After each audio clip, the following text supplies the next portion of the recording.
Hey guys, it's E3 2018. I'm Justin Haywald, and I'm joined by Daniel Berlin, the design director over on Battlefield 5. So, Battlefield 5 had a lot of its news, a lot of its reveals a little bit before E3, but now here at the show is when we're finally getting to try it out, which is pretty exciting. Yeah, definitely.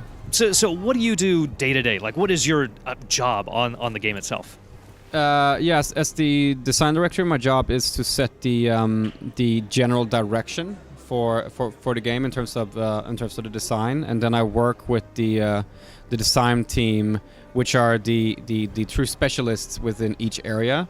So work with them to make sure that we're staying on par with the general direction from the start of the game all the way to the finish.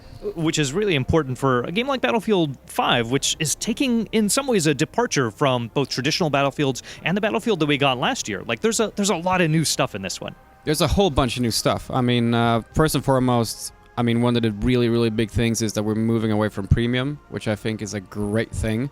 No more segmentation of the player base. We're really building this game to be a game about team play, a game about squad play. So, and if it is a game about team play and squad play, then we can't have scenarios where you're playing with your friends and then you're going to be joining a particular map and someone says, oh, I can't join because I don't have that. So with the removal of premium, we make sure that everyone gets to enjoy everything we're going to be building for this game. I guess in some ways that might be seen as, having that premium experience makes you feel a little bit more invested. Do you feel like that might change that feeling at all among players, or do you think this is going to be a more open environment?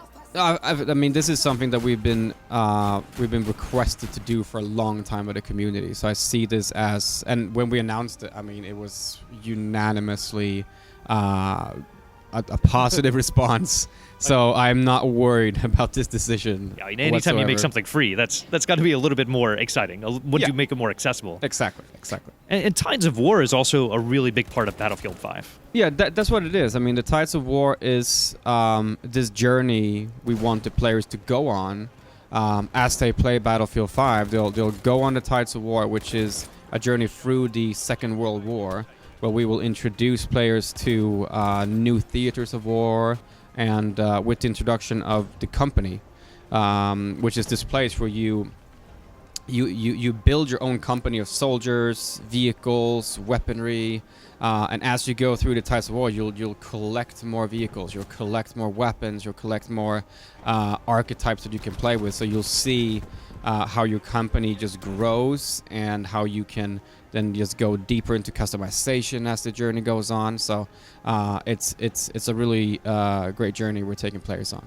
There's always going to be some element of fantasy with this kind of, it's a role-playing environment, but I think Battlefield, probably more than some other war games, is a little bit more realistic, a little bit more grounded. Like, how much research do you guys put into this kind of experience? I mean, we put in extensive research. I mean, for us, it's never really about being History Channel. We don't want to be History Channel. We always say that we want to put fun over realism.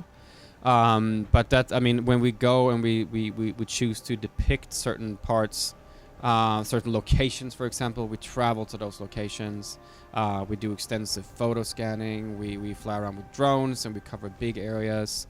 And that amount of detail is also something that we do when we look into the weaponry, for example. We go on extensive trips and we record the award-winning Battlefield sound by envy the audio team, because they just literally get to go on trips and blow shit up. That's what they do. You don't ever tag along with them just to shoot a few things? No, I think we're too busy at the office. So, but I do envy the artists and the audio guys to get to go on these awesome trips. So one of the other, I think, big changes for Battlefield in this instance is the way the movement is a little bit different. Yes, so we're taking a look at basically the abilities of the soldier as a whole, not just the movement, but things that how the soldier interacts with the world, basically. So one example that I keep coming back to is in previous Battlefield games, and if you're standing inside of a room and someone chucks a grenade at you, you have two choices: you either run or you die. That's basically it. But in this Battlefield 5, you have multiple choices now. So if that exact same scenario happens to you, you'll be able to rush up to the grenade, pick it up, and throw it back at the enemy. or you could shoot your grenade as it's coming at you, shoot it out of the sky, or you can, through a new movement system, simply just dash forward to a window and press jump, and you will throw yourself through the window and then execute a combat roll as you land, and then just continue your momentum forward. So there's a lot more things that you can do as a player. You can, for example, you can sprint while crouching, which adds a whole new layer of tactical movement to the battlefield, where you can move quick behind half-height cover. But even those instances when you're dashing between cover to cover, you'll actually be able to do that while still having like a smaller frame. And of course, it's not as fast as a standing sprinting, but it's another layer of tactical movement, basically. One thing that I think got a lot of attention, and especially because it's part of the cover, is that female fighters also play a big role in the game. There was it seems a very ridiculous outcry from fans, but that is itself very realistic to that period, right? I mean, there was definitely that. I mean, you'll see in the war story that we announced, which is the Nordlys war story, where you're actually playing as a Norwegian resistance fighter in the German-occupied parts of Norway.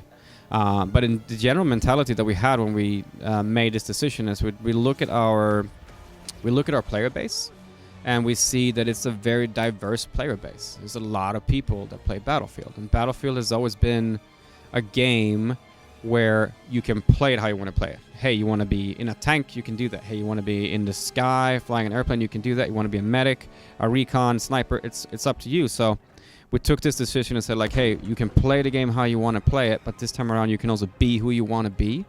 So it's about letting all our players create the soldiers that they want to and customize them to look the way they want to as they build the company. So you'll be able to build multiple soldiers, and those soldiers can look and play exactly how you want.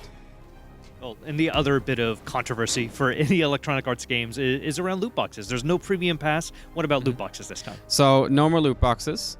So I just want to say, like, Battlefield has never been a pay-to-win game, and Battlefield will never be a pay-to-win game.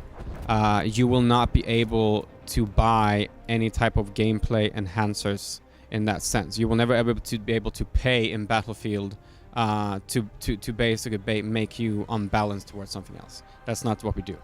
And it's going to be coming in at a very crowded period near the end of this year on PS4, Xbox One, and PC. Yeah. What's the exact date in October?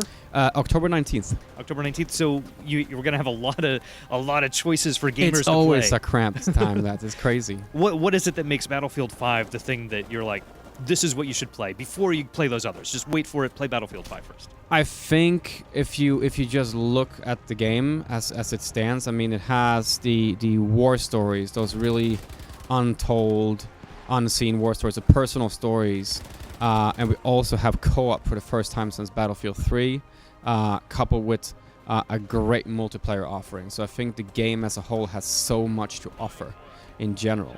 And there's so many new gameplay additions. We're completely updating the dynamics of the sandbox that is the multiplayer, because we're adding the fortification system, which makes sure that every single class can take out the fortification tool and they can build. They can build sandbags, they can build tank stoppers, trenches, foxholes, machine guns, so you can completely reshape the battlefield, versus in the previous installments you've only been able to wreck the battlefield, but now you can actually bring it back up again. So those two systems work in this beautiful harmony, and I just think players are gonna feel that this is a new battlefield for them. Yeah, it sounds like a lot of exciting things to look forward to this October 13th. 19th. October 19th. Yes. So a lot of things to look forward to this October 19th. And for even more exciting things coming out of E3 2018, be sure to stay tuned to GameSpot.com.